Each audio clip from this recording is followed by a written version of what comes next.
புதிய தலைமுறையின் அக்னி பரீட்சையில் பேசிய நடிகர் கமல்ஹாசனுக்கு அதிமுகவின் நாஞ்சில் சம்பத் பாராட்டு தெரிவித்துள்ளார். இது தொடர்பான இருவரது கருத்துக்களையும் தற்போது பார்க்கலாம். இந்த திராவிடம்ங்கிற அந்த சொல் இன்னைக்கு பிரபந்த காலத்திலேருந்து இருக்குது.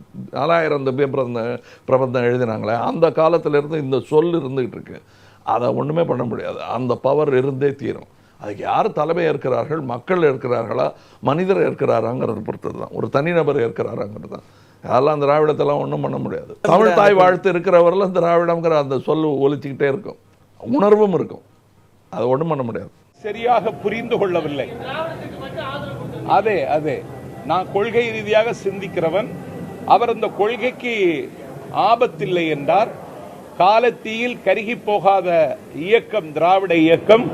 டாக்டர் மனோன்மணியம் சுந்தரம் பிள்ளையினுடைய நூல்களை வாசித்ததனாலும் நீள யோசித்ததனாலும் தான் கமலஹாசன் இதை சொல்லியிருக்கிறார். அதற்கு மட்டும் என்னுடைய பாராட்டை நான் தெரிவித்துக் கொண்டேன்.